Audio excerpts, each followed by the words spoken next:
You have to go by instinct, a combination of does the script appeal, who are the other actors attached, who is the director, all of those things combine to make it seem a viable project. You have no way of knowing because you have to take a gamble, otherwise every movie you made would be an instant hit because we'd all know, and yeah, nobody does know.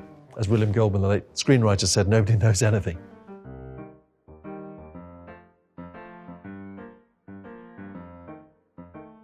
My name is Richard E. Grant, and this is the timeline of my career.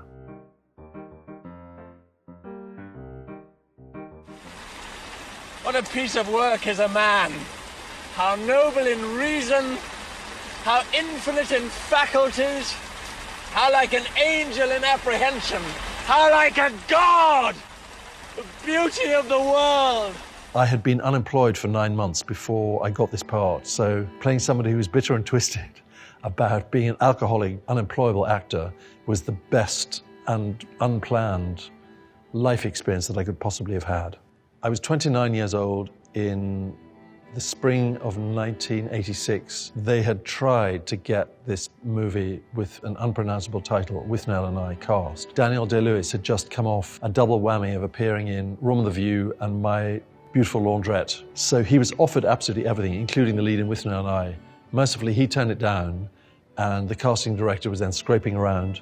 I'd never done a movie before, let alone an audition for one, and got called up by the late Mary Sewell, the casting director. She cast me in it. That gave me the beginning of a film career. And the irony is that I am allergic to alcohol, as I discovered when I was a teenager, that I had blood tests and have no enzyme in my system. So Bruce Robinson, the writer-director, is a masochist, of course, and he insisted that I had a chemical memory. And so he sent me home and I got paralytically drunk on a bottle of champagne, throwing up, drinking, until I eventually went into rehearsals the next morning. And then there was a moment where I knew that I had to get out of the door because I could feel a Persian carpet of vomit coming out my throat. Passed out outside and then woke up in my own bed 24 hours later, having no memory of how I got there. In the scene in the movie where these two characters are so desperate for any kind of alcohol or substance, he takes lighter fluid, and during the rehearsal it had been water, and Bruce Robinson replaced it with very, very strong vinegar. So when this went down my throat, I choked and then vomited all over Paul McGann's shoes out of sight of the camera.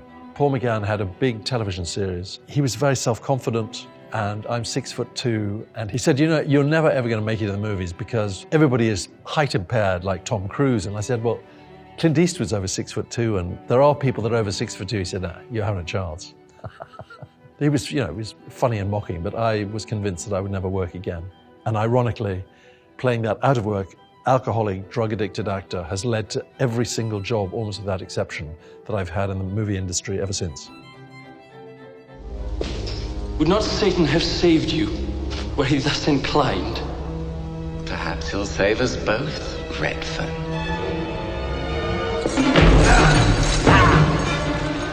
Withnail opened in America before it did in England, and a director called Steve Miner and the late great producer Arnold Copelson, who had just won an Oscar, came to London because they were doing this historical horror movie called Warlock, set between the 18th century and the 20th century. And they wanted Sean Connery, he turned it down. They then went to Michael Douglas, he turned it down. And then they'd seen Withnail and thought, well, we'll get a skinny English guy who's going to cost us nothing. He'll do a Scottish accent because we originally wanted Sean Connery. So I went to LA, and the first job I did there was this horror movie that had this tagline, "He came from the past to destroy the future."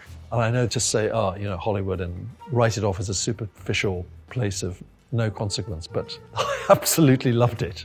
I'd been a film buff because I grew up in Swaziland, which was a British protectorate in Southeast Africa. There was no television where I grew up at all till I had left. Movies and the radio were the two outlets into the world beyond. The idea that I would ever be in a movie, let alone work in Hollywood, was so unlikely that I was just gobsmacked to be there. Hi. Hi. I loved your wacky TV bit. Thanks, I loved yours too. But I didn't... You know, I can explain this. Very simple thing. Oh, I see. It's a thing that I do regularly. That's marvelously funny. You have a lot of verve. Verve? I had done a second film with Bruce Robinson called How to Get Ahead in Advertising. And at the premiere of that, I met Steve Martin and he said, would you be in my next movie? And I thought, yeah. pigs might fly. A month later, true to his word, I got the script of LA Story and was flown out to LA. So that was my second job there. And I had been warned that Steve was very difficult to get to know. There would be no small talk whatsoever. So I was staying at the Chateau Marmont and I got a phone call. Hey, it's Steve. I said, Steve who? He said, Steve Martin. Do you want to come over for brunch? I said, okay. And he opened the door and he was very friendly and he said, would you like a drink? What do you want to eat? I met his wife, Victoria Tennant, who I was playing the husband of in the story. And I thought I'd be there for half an hour, 10 minutes. I had no idea. Stayed the whole day. So he was the complete opposite of what I had been told he would be like. We've become, from that age onwards, great friends. And we used to communicate at the end of the last century by fax on a weekly basis. So he's got apparently a sort of box of faxes that thick. There's a book that we have written between us of this 30-year friendship. I've got all the emails. He's kept all the faxes. He could have me in court, really, or other people could have me in court because they are unvarnished, in which nothing is censored and no prisoners are taken. So there was a scene inside the LA Museum. Steve was on roller skates. He's such a physical comedian. When he puts his mind to it, he just has this obsessive determination to get something right. And it was an amazing privilege to be able to film in that museum without anybody else around. So that's all I remember from that day. And the fact that all the fashions were high-waisted, pleated pants, I don't think will ever come back into fashion. She's dead. I tell you. There's not a dry eye in the house. She's dead? She's dead. This is a tough story, a tragedy in which an innocent woman dies. Why? Because that happens. I was in an absolute disastrous movie, Hudson Hawk, starring Bruce Willis, doing this James Bond-like spoof, or that was the intention of it. At the premiere, as I sat down, I got a tap on my shoulder. Hey, E. Grant. Robert Altman. And he said, I've got a part for you in a movie called The Player, which I'm starting shooting in a month's time. Are you available? And I said, Bob, what you're about to see, Hudson Hawk, is so diabolical that I will never, ever be able to work in LA or the movie industry ever again. He said, no. When I got this career resurrection to finally work with Bob Altman was an amazing, life-reaffirming thing because he absolutely loved actors. He liked actors with very long faces who were very thin and didn't cost a lot of money. I had seen Nashville when I was a theater student 27 times in a movie house. So I was a complete Altman obsessive. So when I got the opportunity to work with him once, and then subsequently got to be in 3 of his other movies, was the real fulfillment of a teenage movie buff's dream. I miss him and his wife, Catherine, more than anybody that I've ever worked with in show business, because he would invite all the crew and all the actors to watch the dailies every evening. Everybody was offered a joint or a drink. You really felt that you were part of an experience of a movie being made rather than the piecemeal way in which movies are made, where people are so isolated. I've been in movies where I haven't even met other actors who are in the movie because your scenes don't cross over until the premiere. From an actor's point of view, if you're a social person like I am, it was really the ideal. The fact that the Player completely resurrected Altman's career was an amazingly touching, warm-hearted moment. So I was honored to be in it. Parading her at the opera like that, sitting her next to Mae Welland, it's all very odd. Well, she's had such an odd life. Will they even bring her to the Beaufort's ball, do you suppose? If they do, the talk will be of little else.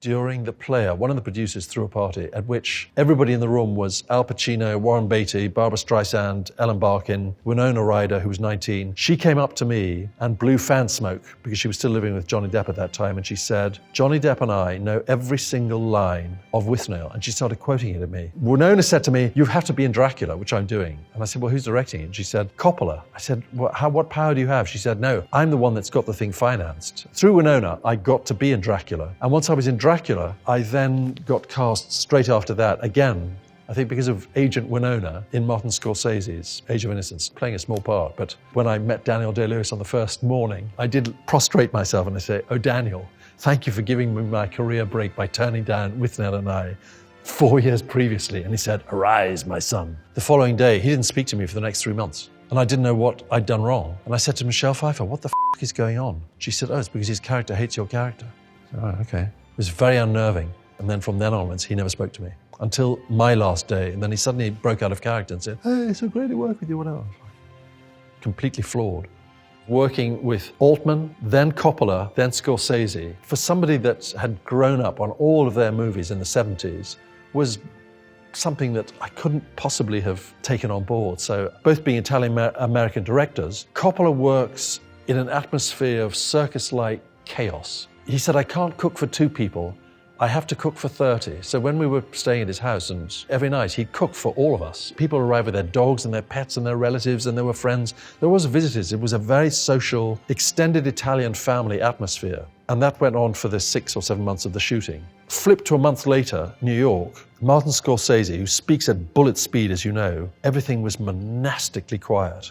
Somebody would even whisper, everybody's on tenterhooks at all times. And I said to Michael Bauhaus, director of photography, "You've worked with Martin Scorsese before. Is this the norm?" He said, "Oh, yeah, this is how it is." So it seemed almost a contradiction in terms to me that a man whose movies are so charged with the sounds of violence and incredibly iconic soundtracks full of amazing music, when he works, it is as quiet as a tomb. That was a big surprise. It's up to us whether we turn up to this gig or not tomorrow, all right? Okay, stay at home. That's fine. Fine, fine. What about the fans? We can't let them down. Well, that's just too bad. I love that we're segueing from working with Martin Scorsese to Spice World the movie. But there's a great outcome to working on this. In the days of Answer Machine, my 8-year-old daughter came back, and of course she loved doing this. She'd press the button and listen to the messages. And there was a message that went, "You have an offer to play for X amount of money." The Spice Girls manager in Spice World the movie, she went absolutely apoplectic. She said, "Dad, I don't care if you get a Disney contract for 50 years. You have to be in the Spice World movie so that I can come meet them." I did, and they were very, very kind and generous towards her. And I got an enormous amount of professional flack from very grand actors who said, "Oh, how can you be in a movie? They're not actors. There was no real script to speak of, and you've basically prostituted yourself." Fast forward 20 years, Adele was a Spice World fan. She sent me tickets to go and see her at the O2 when you couldn't get in to see her live for love nor money. Likewise, Lena Dunham, who didn't know Withnail or any of those things, had seen me in Spice World the movie and asked me to play a part in one episode of Girls, and then wrote me into 3 more episodes. It paid off in the end. And now Spice World has a cult following. And there are people that dress up as the Spice Girls. Mostly men, I think. They weren't in the acting discipline of, you have to do it like this. They were basically encouraged to be entirely themselves. So I loved working with them. The biggest surprise is that Victoria Beckham has this persona of non-smiling and being very serious. But she was really funny, had a great sense of humor. They sent me to a sort of rock and roll tailor, and they kitted me out in amazing satin and wet look fancy suits, all of which I still got them at the end, so in my attic. Thank you for your efficiency. You're all set then? Yes, George? Nothing, sir. I should hope not. What was extraordinary about Gosford Park is that Altman had 2 cameras working simultaneously on 2 tracks, and one would be going that way and the other one would be going that way. You never knew who it was focused on, so you had to be completely in character, completely in the moment, and interact with everybody in a way that felt as close to real life as you could possibly conjure up. The full arc or trajectory of an actor's career was visible, and you could go and speak to somebody that was bright-eyed and bushy-tailed, who just coming out of drama school was, first movie and a big break. Then to the middle-aged ones, of which I was at that time. Then to the older ones who were sitting around telling war stories and who's died, and this bevy of knights and dames, Kristen Scott Thomas and Dame Maggie Smith. It was a great education about what to expect or not expect, or just to enjoy from a career. You felt completely communally involved and valued as an actor in it, and he knew everybody's name, and he was as much interested, if the frame of the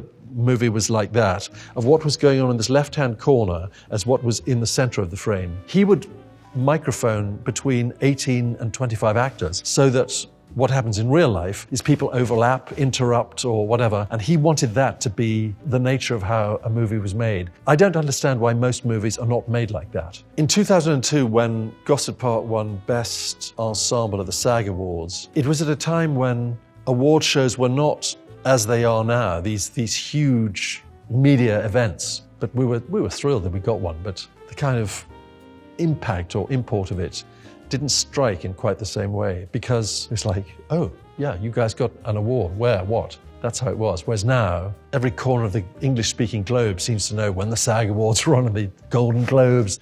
In the 2 months of the awards season, there seems to be one almost every 2 days. Harry said I'd be bored stiff, but I love it. How very hubbly-jubbly for you. Hubbly-jubbly. Blah, blah, this, ta-da, that, hubbly-jubbly, hoity-toity, toodaloo, ding-dong.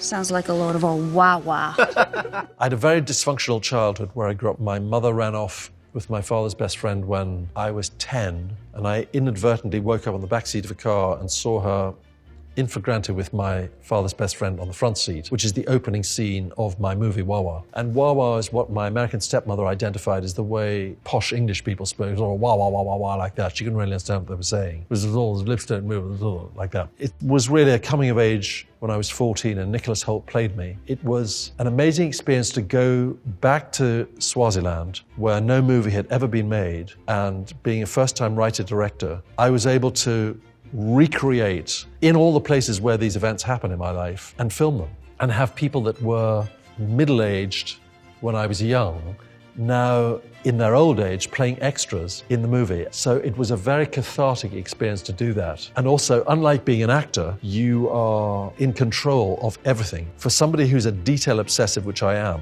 it is the perfect job. So being asked 1,000 questions a day and somebody say, you know, should it be this color? Do I come in from here? Or what's the motivation for this? I love that. I'd met the late great director Mike Nichols just before I started shooting. And I said, what's your advice? He said, actors can always act faster than they think. So we'd do 1 or 2 takes, and when I was satisfied with what I had got, I always asked the actor, do one for you. And then I said, always at the end, let's do one for Mike. In other words, leave whatever pauses, whatever you're doing, and just motor through it. And almost without exception, the doing one for Mike were the takes that we used, because they had the most life, the most freedom, and the thing of speed. That was a great learning experience, and a very, very simple note that had a kind of genius. Are you hoping to direct again?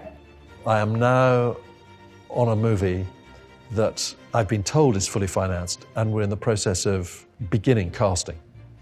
So I'm back in the helm.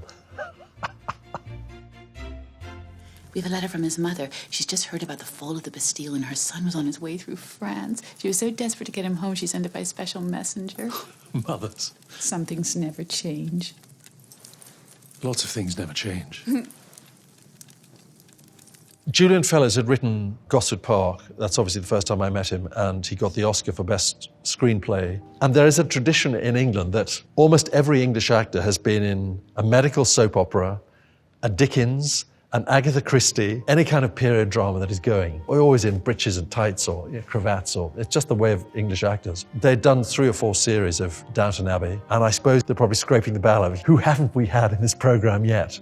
I got cast to play Elizabeth McGovern's love interest, or he sees her as his love interest, this sleazy art dealer. Most of us either knew each other or had all worked together. I'd worked with Jeremy Swift and Maggie Smith on Gosford Park, and what was interesting for me is that Altman couldn't decide whether I was going to play an upstairs character, which is what I'm usually cast as because of the way I look and speak, or somebody who was downstairs. And he thought it'd be much more interesting to have me playing somebody who was downstairs, i.e. servant class, working class. So in Downton Abbey, I was cast to type in that, I was playing somebody who was middle to upper class educated. It was very interesting to experience that. You're friends with, Julia something. Steinberg? Yeah. She's not an agent anymore. She died. She did? Jesus, that's young. Maybe she didn't die. Maybe she just moved back to the suburbs. I was confused, those two. No, that's right. She got married and had twins. Better to have died. Indeed. In November 3 years ago, I got a call from my agent who said, you have to read this script in 24 hours. They start shooting at the beginning of January in New York. I said, who's turned it down or who's died? She said, irrelevant, don't ask that question. I said, well, who's playing Lee Israel? And they said, Melissa McCarthy. And I thought, it's going to be a very broad comedy. I started reading it, realized that there was an amazing true story, and astonished that I'd never heard of Lee Israel before, or this scam that she pulled off, these literary forgeries of famous dead writers' letters. So I read it and of course said yes. And we read through the script with Marielle Hedda, the director, what we liked about how we approached our work, what we liked to eat, got on instantaneously, and we started shooting on the Monday. The contrast of coming off Logan, which had a crew of about 300 guys with arms bigger than my thighs, which is not saying much, but with explosions and hardware, to then go from that to working on this very intimate small scale in apartments and bookshops around New York. The emotional intimacy of it compared to the machismo of being on a big action Marvel movie couldn't have been more extreme. And of course that's subject matter, but it is the way that Mari approaches work that she creates a very communal atmosphere in which you feel safe to do whatever you can bring to the table or to try and surprise her. We had no concept or idea that this movie would have the critical acclaim that it's subsequently got, or that any of us would get award recognition or nominations in the big 5 awards. It's about as ideal a working condition that you could hope for as an actor. I would work with both of them in a nanosecond again.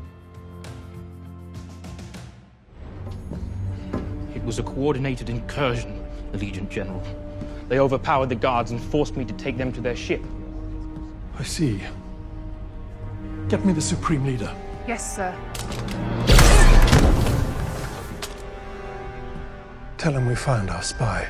Star Wars, exactly like the casting of Logan, I got sent a generic interrogation scene from a 1940s English war movie. Pages of dialogue which you had to learn, self-tape on an iPad, send it off into cyberspace, don't hear anything for 2 months, don't even know what the title of the project is or what it's for. You just know that they want 2 different flavors from the scenes that they've sent. I got a call saying J.J. Abrams, which of course fired off in my brain, knew exactly who he was. I was amazed at his self-confidence and self-possession, because we don't get people like that in England, certainly not in the movie business. And they said, J.J. Abrams is sending you a car to go to Pinewood Studios just outside London for a meeting. And I said, for what? And they said, oh, it's for Star Wars, the final one. So I went and walked into the room. Daisy Ridley was sitting with him. And I thought, well, what am I doing? Am I auditioning with Daisy? Am I reading in or whatever? And he said, so you can do the part? And I said, well, what part? And he started describing it. I just felt the room going upside down. I thought, how the hell am I being offered in my early 60s a villain role in the final ever Star Wars movie? And I didn't